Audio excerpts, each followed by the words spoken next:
Now, there's no doubting that music brings people together. In fact, it's the reason why many people follow their favourite artist on social media and why hundreds of thousands flock each year to many stadiums around the world to watch their favourite artist, creating communities of people that all like the same thing.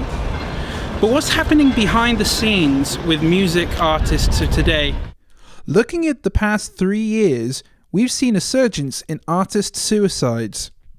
In 2017, Chester Bennington, lead singer of the multi-platinum band Linkin Park, turned to suicide after many years of being open about his struggles with mental illness.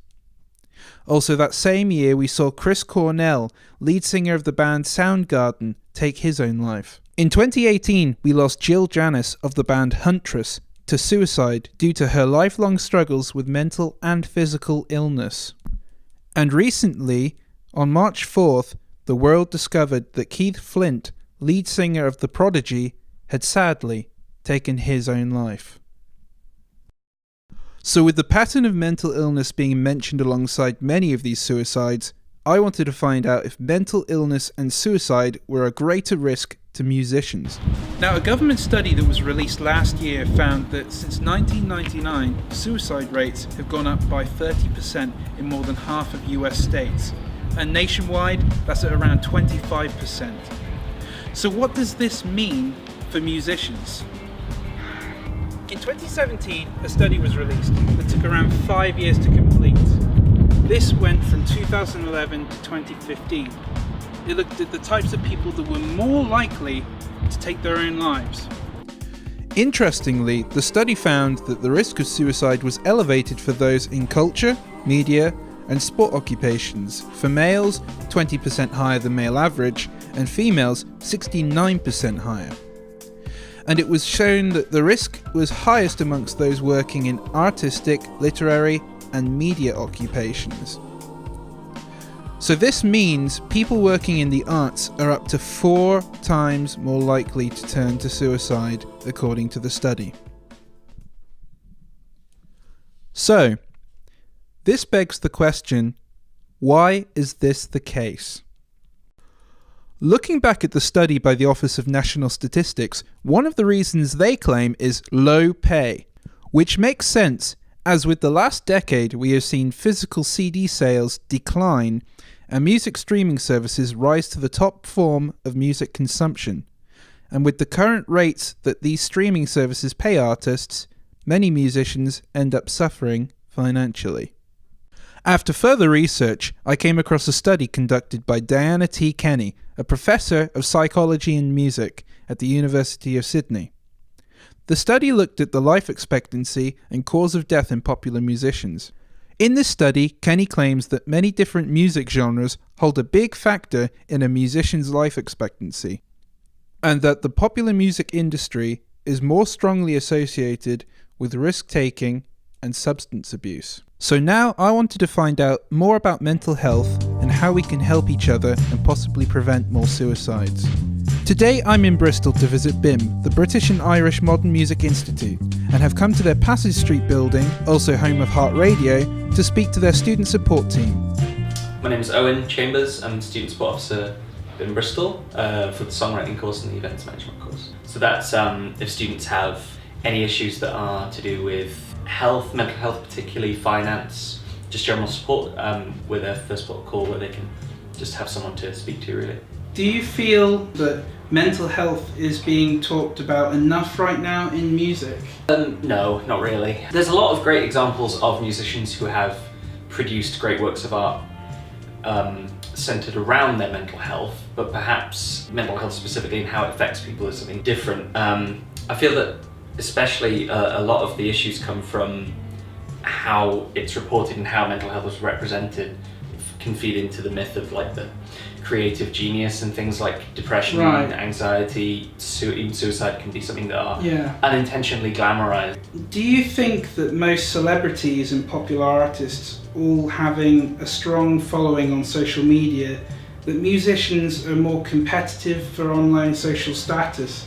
And do you think that this is a contributor to the anxiety and depression accompanied by many musicians today? I kind of feel it's a bit of a double-edged sword, really. A lot of negativity, and you get a lot of negativity through the internet, whether it's people sort of judging your work negatively, being unduly critical, just saying abusive things over the internet. You could just message your favourite musician if you wanted to and just say awful things about them, and they'd probably read it now. On the other hand, it's very good for artists, especially in the DIY sense, or the smaller artists who can you can disseminate information about mental health, you can let people know they're not alone through social media. So there are, and kind of build up a support network of, especially when people are in a remote area, it's no substitute for genuine professional mental health help, but there can be benefits too, this sort of sense of belonging. And have you seen an increase in mental health issues within the past few years? And if so, when did you, or what made you notice this? It seems like things are becoming more talked about. I'm wondering if perhaps it's more that there is a rising awareness as opposed to there is more mental health issues affecting people now. Outside of BIMM, I'm involved with music in Bristol, and I see friends and people addressing mental health a lot more openly.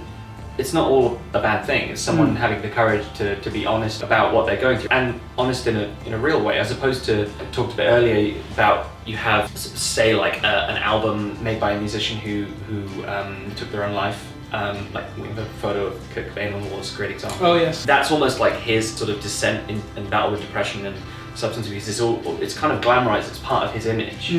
But people being honest and saying, well look, my experiences with anxiety and depression and suicidal thoughts don't contribute to they don't make it better. I can't produce better art because of it. They are a drawback. I can't, you might be able to, once you're feeling better, make art about that.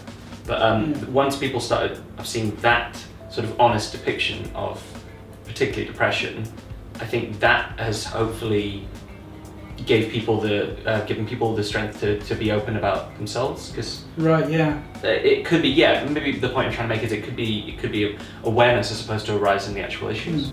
Do you feel like popular musicians have more pressure now, more than ever, to be accepted on social media? Completely, yeah.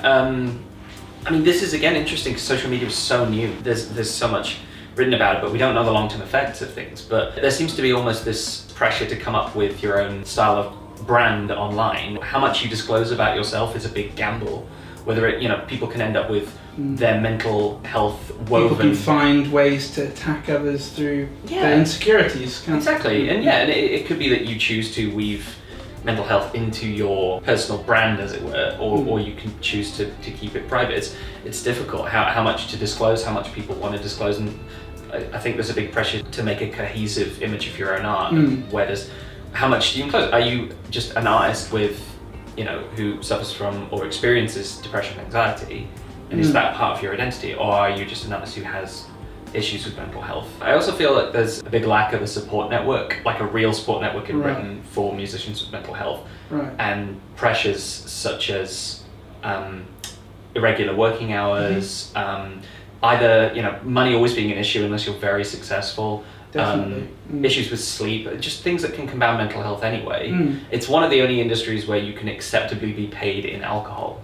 So these things are enormous pressures, and I think now, especially with the fragmentation of the music industry, there's not a lot of money going around, and quite frankly, money can really help in support services for musicians and mental health.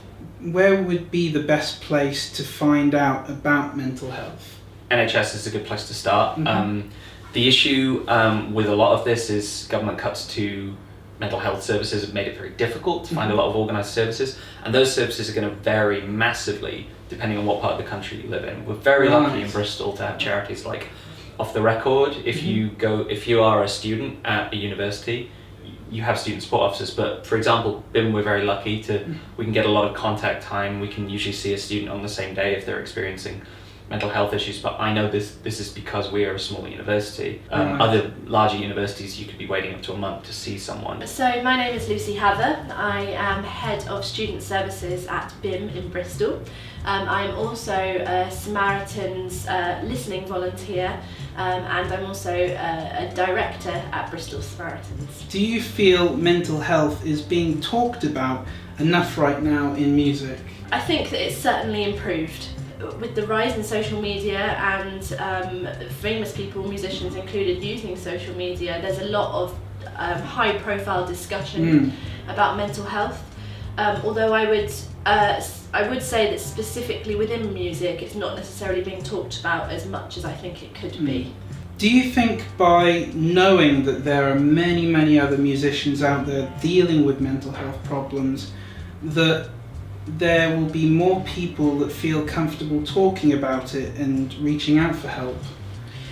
Yes, I mean, I absolutely believe that, for instance, if you've got, kind of a high-profile musician who's got a lot of fans, if that musician is talking about mental health or suicide publicly, I think that this almost gives young musicians or young people who are fans of those high-profile musicians the opportunity, almost the permission to talk about it. I think that a lot of people are afraid of the stigma, are afraid to admit publicly or even to themselves that they're vulnerable or that they're struggling. But with the rise in conversations around mental health and suicide with high-profile musicians and artists, I think that is really helping those that admire them to talk more openly.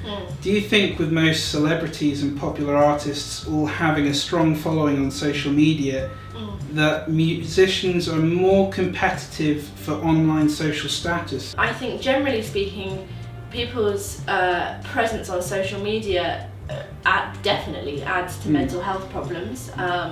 That sort of wanting to appear as if you are really happy all of the time, that you're really successful in what you're doing. Check out this great gig that I've been offered, I'm headlining this, I'm doing that, I'm doing this. And if you see that on a person's social media, perhaps someone that you feel is a direct competitor to you, someone at the same kind of level as you, and you don't feel as though you're achieving those things yourself, I think that can put a lot of pressure and strain on people. Especially if you're kind of struggling to get the gigs and you're struggling perhaps with your mental health a little bit. But the thing about social media is that people only ever really put one side of themselves out there. So it's not the whole story? Absolutely not, because people, I do think that's improving. I think people are becoming less afraid to show their vulnerability on a public forum, but I think for the most part a person can only choose to put one very particular side of himself forward, to say, I'm having a great time, look at all of my friends, look at all of my fans, look at all the people playing my music, look at my streaming numbers, I'm doing amazingly. But they might be feeling under the surface, privately, they might be really struggling. But they wouldn't put that forward. No, exactly. Have you seen an increase in mental health issues within the past few years? And if so, when did you or what made you notice? Well, I mean, I would say from a personal point of view, I've definitely come across more people with mental health problems in the last few years. Having been a Samaritan for 5 to 6 years now, I talk to people every week who are struggling with their mental health. And although I think that has helped me to realise the extent of it, but I was never in the dark about the fact that people struggle prior to that. I don't necessarily know whether there's been a rise in it. I think sometimes it might feel like that due to the fact that people talk about it more. But I don't think that necessarily means there's a rise. I think that we're just being more public about it. There have been a good number of famous deaths by suicide, both artists and other people in the limelight over the last few years. Certainly, going back to social media, I do think social media has a lot to do with that. Social media is a massive contributor to suicide statistics, particularly in younger people, or people who are in the limelight who are being targeted and bullied and abused online. And also still just very impressionable. But people who are you're kind of in your teens and you're not really sure where you fit in society yet. Exactly. And you're perhaps a bit self-conscious about the way that you look or the way that you're acting, and you turn to social media to validate yourself, and it's not a healthy thing to do, because you're comparing yourself to others all the time.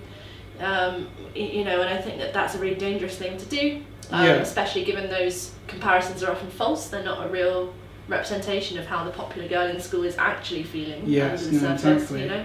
And also, you know, with high profile people, just you know, abuse online, trolling, you know, Yeah. people who anonymously say really nasty things to people online. No, exactly. And And there's no excuse for it either. is there? No, it's dreadful behaviour. What do you think is the main cause of mental health issues in musicians? Is it money, being away from home for the first time, social media? I mean, what are some of the main causes, do you reckon? Money can be a real contributing factor, particularly if you're a freelancer, you're trying to kind of make it, it's hard, you know, and you have to have, I think a lot of people go into this, young musicians, thinking, yeah, I want to make the big time, I want to be as famous as my idol, and I'll be rich and I'll have lots of money, but the reality is that's really hard to achieve, really hard. And so I think a lot of people struggle financially as they try to make it, you know, try to do what they love for a living. I think that people really struggle with that, and of course financial problems are a factor towards bad mental health and not wanting to live anymore in some circumstances. I think, yes, being away from home, particularly if you're a touring musician and you're kind of, that can have an effect on personal relationships, I think, definitely. you know, not being, you know, sort of, or being away from perhaps your partner for 5 out of 7 days a week, you know, that can put a real strain on relationships. I also think that access to drugs and alcohol is a real problem. I think drugs and alcohol are particularly prevalent in a musician's world. It's part of the culture a lot of the time, and there's peer pressure or societal pressure to take drugs and drink too much alcohol when you perhaps don't want to. And so that's part of the whole kind of rock, you know, sex, drugs and rock and roll yeah, of aesthetic. course, yeah, and unfortunately that is very damaging to a lot of people in terms of being very damaging towards their mental health. They will, you know, feel out of control with their life. They may develop addictions, and addictions again are, you know, terrible. Yes. One of the leading causes of suicide in people. So I think that's all of that. And also I do tend to think as well that musicians and artists tend to be more emotional people, and I don't mean that in a way that I consider all musicians to be sensitive or touchy. I don't mean that. I mean that they are often using their personal experiences as a drive towards writing songs, performing music, you know, kind of painting, writing, you know, drawing, whatever their skill is. And I think a lot of people who turn towards that are people perhaps who have had historic issues in their life, people who have struggled a lot in life to that point, and they are looking for an outlet, a way to express themselves creatively. And that just so happens to tie in with the fact that if you're a musician, you know, you're writing songs about sort of how you've been depressed for 10 out of 15 years of your life, or whatever it might be, you know. With the recent suicides of popular musicians in the last few years, would you agree that it's safe to assume more awareness towards mental health is needed, and where would be the best places to find out about mental health? I think more awareness is needed, but I do believe strongly that it's happening, it's out there. Every time a tragic you know, death happens, any time you know, kind of recent celebrity deaths, you know, every time that happens, it's awful, of course it is. But if you were to find any kind of silver lining within those terrible, tragic incidences, is that people talk about it. It starts this new wave of people kind of saying, you don't have to struggle in silence, here is what you can do if you're feeling low. And I think, and I don't wish that to happen all the time. Of course I don't want people to kill themselves, but I think every time anyone does in the limelight, it brings this new whole load of people who say, wow, I really admired that person, they were struggling, I'm struggling too. I don't want to get to that point. How so can I really help myself? there's hope in community and bringing people together through the struggle. Absolutely, yeah, and I think that's often a starting point for people who are struggling. There are lots of kind of online forums. Mind have an online forum for anyone struggling with mental health issues. There's lots of advice online. You can get lots of advice from the NHS. And it also depends on the issue particularly. So there are helplines that exist out there for people who are struggling with addiction or with finance issues or with drug and alcohol issues. Lots of relationship issues, lots of specific issues that people can go and seek support and advice on. What advice would you give to any musician or music students suffering from anxiety or stress? The advice I would give is to turn to someone. Don't suffer in silence. If you're a student at BIMM or a student at any university for that matter, go on to talk to your student services team. It's what we're here for.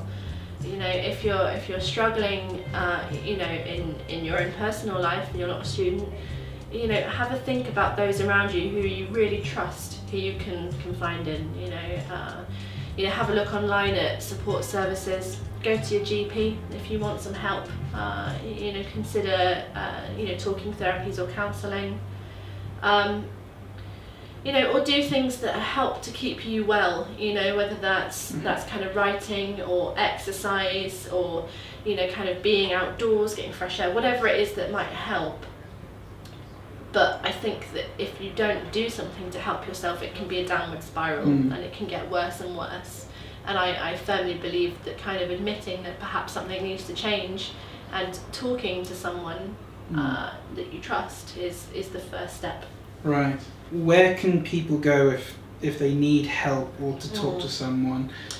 Well, I think the only other thing that I'd like to add is, as a Samaritan myself, I'm bound to say this, but a lot of people assume that you can only ring Samaritans if you're feeling suicidal. And that's not the case. You can be in any kind of distress or despair, struggling with your mental health, struggling with your money. You've had a really awful argument with someone you love. You've been made redundant. Whatever the issue might be, struggling with self-esteem, don't feel like you're good enough, any of the above, give us a ring. And we're there 24 hours a day. Free call 116 123. You can text, you can email, you can pop into your local branch, and it can be a lifeline for a lot of people who just want to speak to someone in confidence with no judgment. So what can we take away from all of this? Well, knowing that if you're a musician or music student, you've most likely got student support workers like Lucy and Owen who are willing to listen and help you out with anything you're struggling with. Also know that there are many charities and helplines out there available to call 24/7. Many say that suicide is a permanent cure to a temporary problem, and knowing your mental state is able to change with the help of these charities should be comforting. The first step to recovery is talking to someone or contacting someone like Samaritans. If you or anyone you know might be suffering, I will leave the links to these charities and helplines in the description box of this video. I'm Harry Long for LyricHatTV.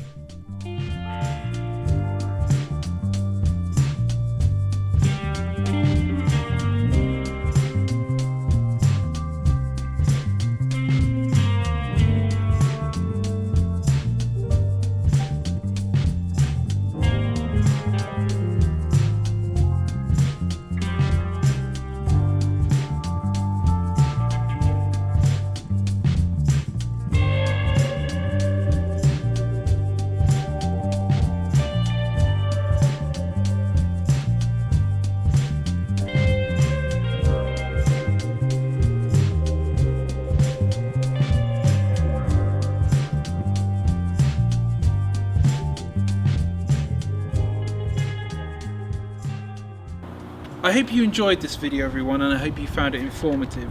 Remember to please share it around. We want to spread the awareness of mental health in the music industry as much as we can, because by doing this, we could help many people. So, I'll see you in the next video, and thank you very much for watching. Bye for now.